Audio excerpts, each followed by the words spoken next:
Shalom, selamat pagi para pendengar Blessing Morning yang berbahagia. Sebelum melanjutkan aktivitas pada hari ini, mari kita akan mengawali dengan merenungkan firman Tuhan yang akan saya ambil dari Injil Yohanes pasal yang ke-21, ayat yang ketiga dan ayat yang ke-6 dengan tema putus asa. Ayat ketiga, saya akan bacakan. Kata Simon Petrus kepada mereka, "Aku pergi menangkap ikan." Kata mereka kepadanya, "Kami pergi juga dengan engkau." Mereka berangkat lalu naik ke perahu, tetapi malam itu mereka tidak menangkap apa-apa. Ayat yang ke-6, maka kata Yesus kepada mereka, "Tebarkanlah jalamu di sebelah kanan perahu, maka akan kamu peroleh." Lalu mereka menebarkannya dan mereka tidak dapat menariknya lagi karena banyaknya ikan. Kita akan berdoa. Terpujilah Engkau Allah Bapa di surga, firman-Mu pada pagi hari ini kiranya membekali kami dalam menjalani hari ini. Urapan Tuhan bagi setiap para pendengar, demikian juga bagi hamba-Mu yang akan menyampaikannya. Dan kiranya firman-Mu ini boleh tertanam di dalam hati kami dan boleh berbuah-buah dalam kehidupan kami. Kami siap menerima firman-Mu di dalam nama Yesus. Amin. Para pendengar yang terkasih, putus asa adalah perasaan kehilangan harapan, kehilangan semangat, optimisme yang semakin melemah. Perasaan yang menyebabkan seseorang tidak mampu lagi untuk berusaha dan melanjutkan hidup. Hal itu bisa disebabkan karena beberapa hal. Sebagai contoh, peristiwa kehilangan, kegagalan, atau terjebak di dalam situasi sulit dan merasa habis harapan.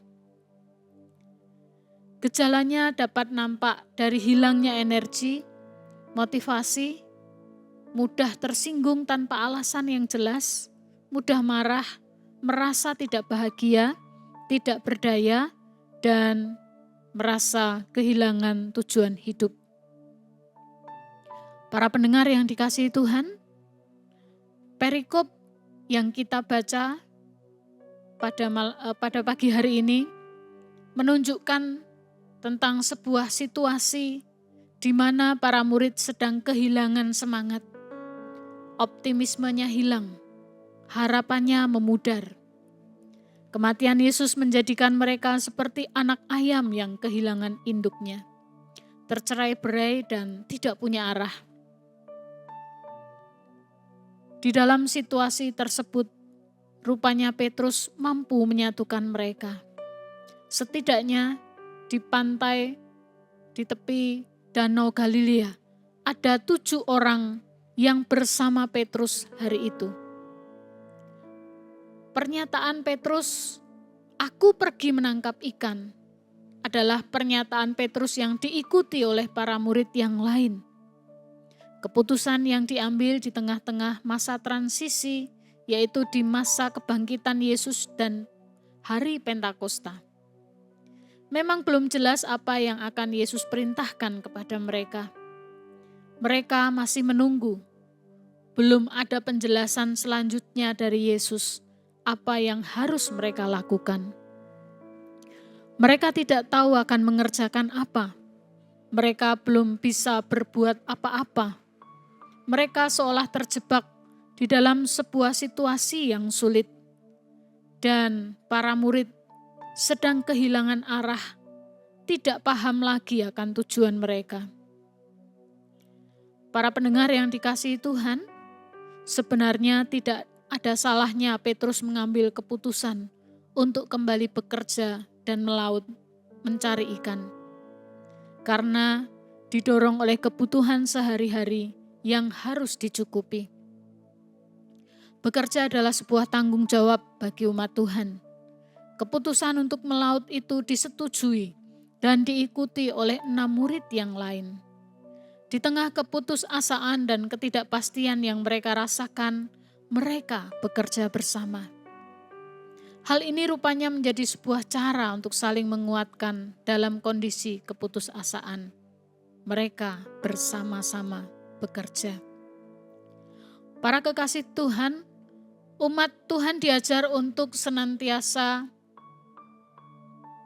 melakukan pekerjaan mereka, mengerjakan apa yang seharusnya mereka ambil sebagai sebuah tanggung jawab. Tetapi para murid mengambil keputusan itu di dalam sebuah situasi yang sedang berputus asa. Para kekasih Tuhan, umat Tuhan sebenarnya juga diajar untuk senantiasa bersatu, bahkan dalam kondisi yang sangat sulit. Saling menopang, saling menguatkan satu sama lain. Di dalam Galatia 6 ayat yang kedua dikatakan, bertolong-tolonganlah menanggung bebanmu. Komunitas yang tepat akan menolong seseorang yang sedang berputus asa agar tidak tenggelam dan hancur. Para murid mencoba untuk saling tolong-menolong agar mereka tidak terjerumus di dalam keputusasaan yang berkepanjangan. Para murid pada saat itu kembali mengenang saat mereka masih di dalam profesinya sebagai nelayan. Mereka adalah pekerja keras. Mereka juga pasti sangat menguasai pekerjaan itu. Mereka mengerahkan tenaga mereka sepanjang malam, bekerja sama untuk mencari ikan. Namun rupanya hal baik tidak berpihak pada mereka. Tidak ada hasil yang mereka tangkap. Mereka gagal. Tekad mereka untuk bekerja memang diwarnai oleh sebuah keputusasaan. Dan hal itu tidak mendatangkan keuntungan. Para murid harus berputus asa untuk yang kedua kalinya. Kematian guru mereka adalah penyebab keputusasaan terbesar. Melaut sepanjang malam dan tidak memperoleh hasil apapun, itu juga menyebabkan sebuah keputusasaan. Karena mereka tidak memperoleh apapun.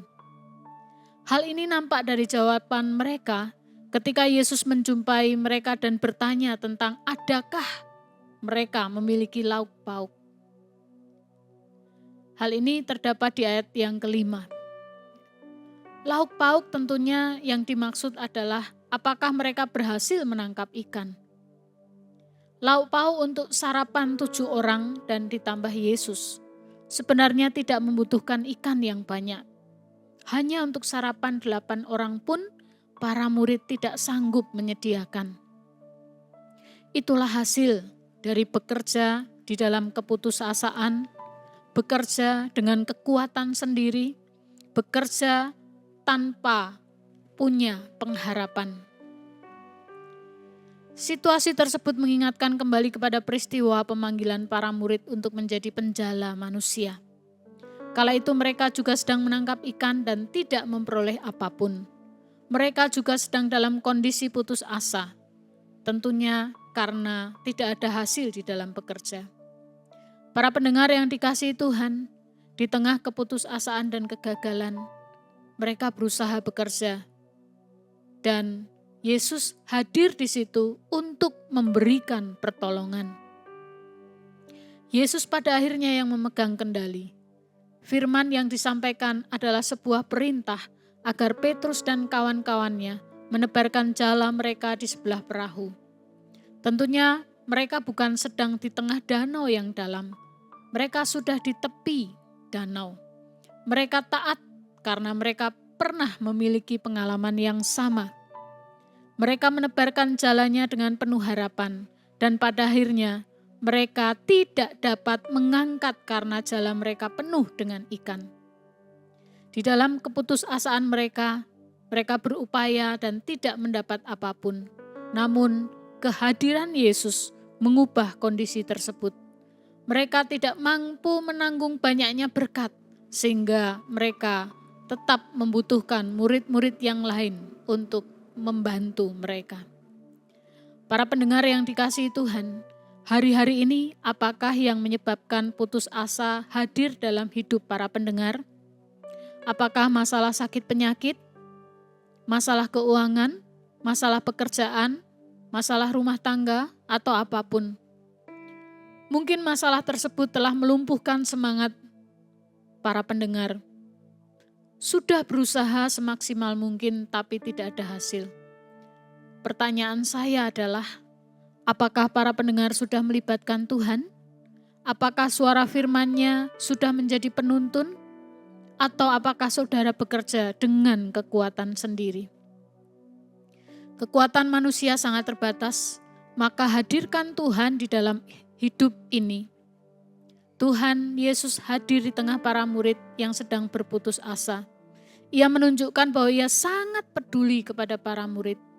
Dan Tuhan yang sama memiliki kepedulian bagi saudara dan saya. Ia memberi harapan bagi kehidupan kita semua. Maka libatkan Tuhan dalam segala usaha dan upaya di tengah kehidupan ini. Taati setiap petunjuk-Nya. Dan marilah kita mau bekerja berkarya bukan dalam keputusasaan, namun dalam pengharapan yang besar terhadap setiap janji Tuhan. Amin. Mari kita berdoa. Tuhan Yesus, kami mengucap syukur bahwa kami memiliki Tuhan. Tuhan yang sangat memahami situasi hidup setiap umat. Kiranya Engkau menolong para pendengar yang saat ini sedang di dalam sebuah keputusasaan, sedang di dalam kehilangan pengharapan. Engkau adalah sumber pengharapan sejati, dan kiranya menolong setiap pendengar yang datang kepadamu pada pagi hari ini. Terima kasih Tuhan, kami percaya bahwa Engkau akan memberkati setiap umat-Mu yang mau datang dan menyerahkan hidup mereka kepadamu. Amin. Mari kita akan menerima berkat Tuhan. Tuhan memberkati engkau dan melindungi engkau. Tuhan menyinari engkau dengan wajah-Nya dan memberi engkau kasih karunia. Tuhan menghadapkan wajah-Nya kepadamu dan memberikan engkau damai sejahtera. Kiranya berkat, kasih dan anugerah daripada Allah Bapa, Allah Putra dan Allah Roh Kudus menyertai kita sekalian. Amin.